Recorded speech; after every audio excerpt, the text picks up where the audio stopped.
Hi there, welcome to Markets Tomorrow right here on ET9, the Mumbai News Centre. I'm Tanveer Gill. And what a day it was for the market in terms of stock-specific activity. There was so much to report. ONGC held out in the session. Tata Motors did well. BPCL, the oil and gas space, select banking names were active.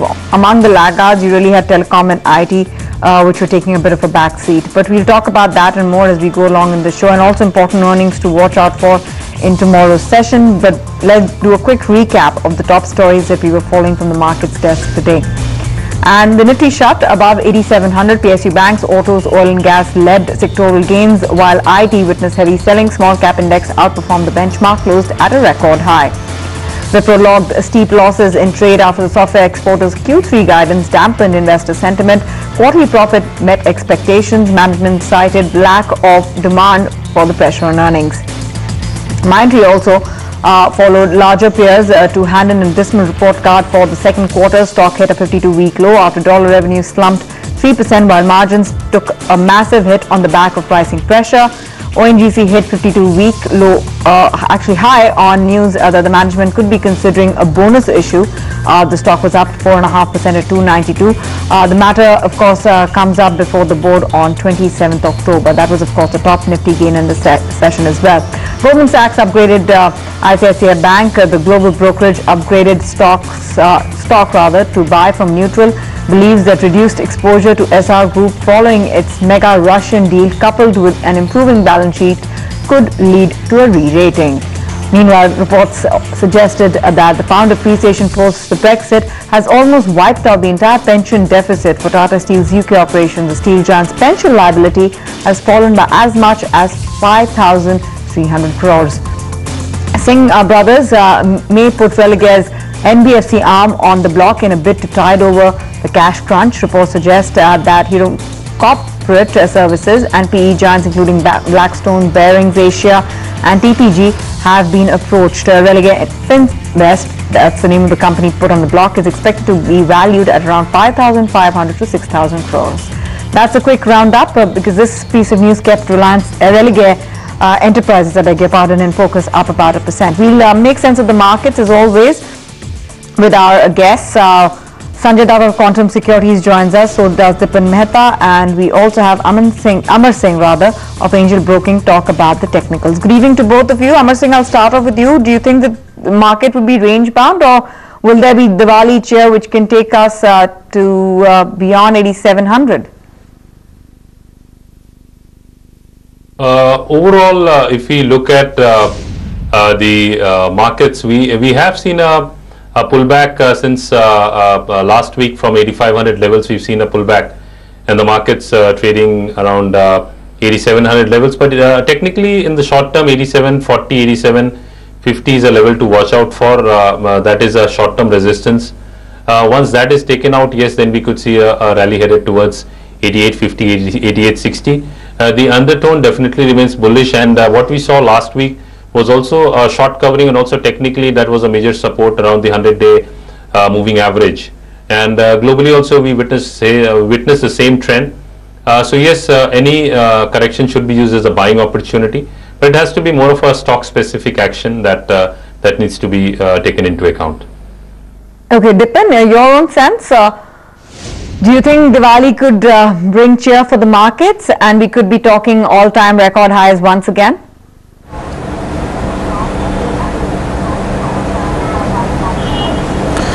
No, not really. I think the markets remain quite subdued, and what we saw in trading today, that volumes also have come off. So, I mean, I know it's a festive season, and one should be in a buoyant mood, but there are no triggers for the market, to really move up and scale all-time highs. So, I'd just like to be a bit cautious at this point of time.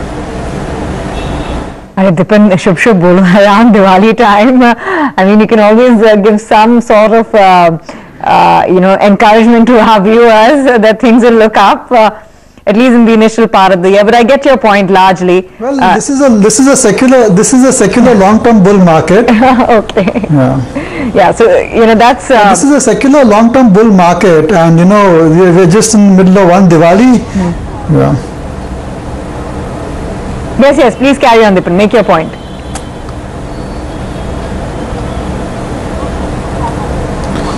So, we're going to see many good Diwalis going forward. It's just that, timing is a little bit important and investors should not get carried away. Intuitively, you would want to invest and increase exposure to equities, but when you go down the line, there are issues, especially relating to valuation. So that's the main point of caution. It's just that I think the long-term trend is intact. One should just expect sideways to slightly corrective trends over the next few weeks or months. No, sure, I get your larger point, but positive note there that Dipin is touching upon the fact that long term there's a secular bull run in India, so don't go Diwali to Diwali, just the wish is that the market rally should continue through the course of many years to come, that is. Let me just drill it down to today's session, and Dipin, what's happening with oil and gas? ONGC, BPCL seeing a lot of traction, more to go?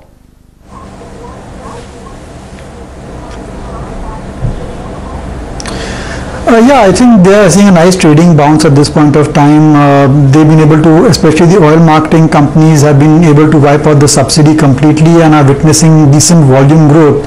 And there is also scope, at least the street expects, for better marketing margins for the oil marketing companies. And when it comes to ONGC, I think the slight bump up which we have seen in oil prices will definitely benefit the performance. So there definitely is a trading opportunity for the oil marketing companies. But then when you look at these businesses 2-3 years down the line or so, and consider all the variables in which they are trading at, I would just say that these are not high growth businesses per se, and at best they'll grow at GDP growth rates or slightly higher than GDP growth rates, and a lot of the benefits and the positives have already got captured in. So while short term you may see a trading bounce, I'm not yet convinced about the long term prospects of these companies to really outperform the Sensex and the Nifty. Right, and Amar, if I were to ask you about the charts of oil and gas stocks, how are they looking? Overall, we've seen a significant rally across the board, and technically speaking, as far as ONGC is concerned, it's still in a rally mode, and on the upside, 306 to 310, that's a level to watch out for, technically speaking, because that could be a level of profit booking. And yes, we could see some profit booking coming at higher levels, but talking of the trend definitely for ONGC remains strong, but we have to be cautious around the 305 to 310 levels. That would be the case. I also want to touch upon what the view is with the banks. And Dipin, do you continue to talk about the underperformers there in PSU banks and ICICI Bank included?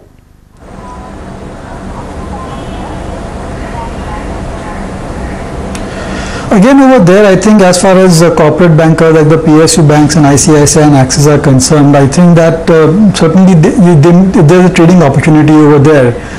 This quarter numbers or maybe next quarter numbers may turn out to be quite impressive because the base effect will come into play, and they may actually have lower provisions to be made for bad debts, and that may result in their earnings showing an optical increase.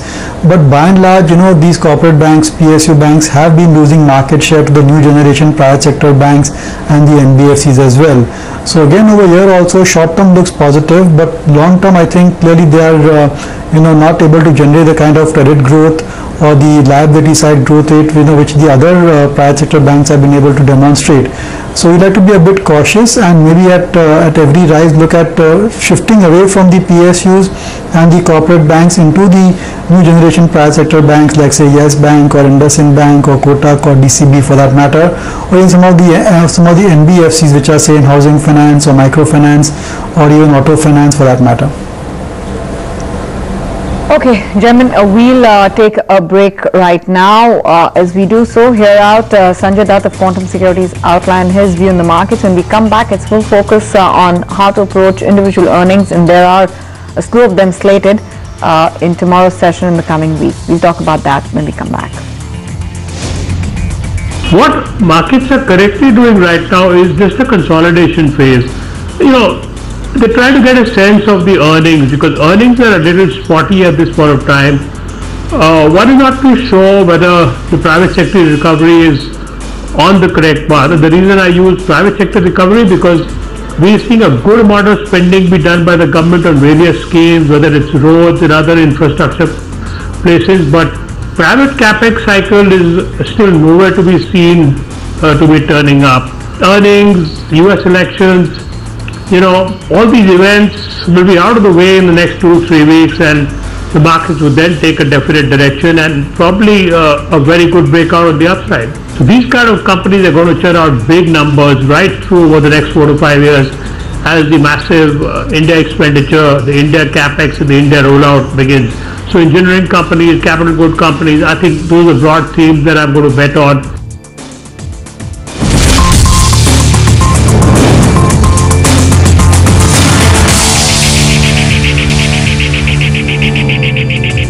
Welcome back. You're still watching Markets Tomorrow right here on ET Now. There's so many numbers coming in tomorrow that we need to get a quick roundup of what to expect from the big earnings. It's a busy day for banks. Poonam joins us with how the heavyweights from the banking space would report their Q2 numbers. Poonam, take us through the big earnings there.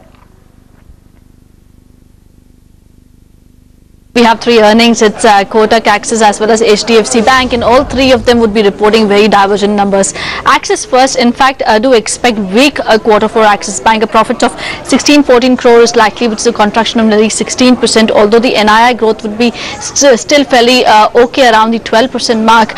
Key to watch out for would be the entire slippages coming in there. Analysts are estimating slippages anywhere between 4,500 to 5,000 crore, and the street rumor numbers is nearly a slippage of 8,000 odd crore. So watch out for the entire slippages. Management in fact had stated a watch list of nearly 23,000 crore slippages from the watch list. Their commentary on the entire watch list and also the commentary on the impact of the recent SR deal on Axis book should be the key thing to be watched out for. Besides that, we should also be seeing a decline in terms of the margins by nearly 9 to 12 bips on a sequential basis.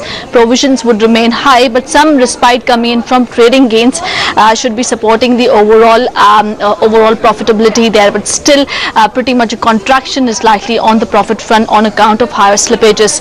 Secondly, I do have HDFC Bank, where again another set of in-line growth coming in on the profitability front, with profits growing nearly 20 to 21% at 3465. Stable margins, stable asset quality. Fee income growth is likely to still lag the loan growth, and the loan growth is likely to be higher than the industry at 20 to 22%. But watch out for management commentary. Would they be at all indicating a slightly higher growth for FY17 or 18? Their outlook on the asset quality, especially in the SME book and also in the CV space, and their overall trajectory on the CASA and the margin front.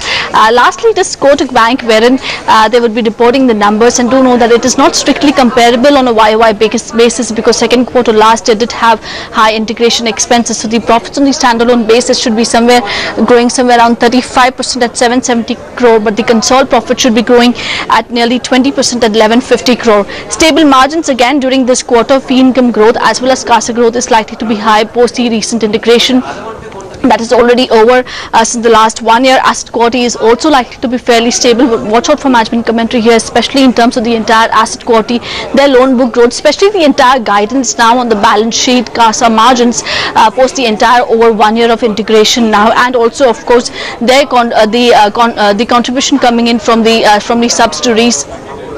Kotak Prime is still likely to report a flat profit. Again, watch out for management commentary, especially in terms of the entire asset quality, the resolution of the stressed assets. Overall, good set of number from Kotak as well as HDFC Bank, but weak from Axis Bank. All right, Poonam, many thanks for that. We've seen all of these banks report earnings quarter on quarter. Between the 3, which one are you most bullish on at this juncture? Axis, Kotak, HDFC, and the most not bearish. I don't think you could be bearish on either of them, but the pecking order essentially between the 3, given value adjusted upside that you see on the stock prices.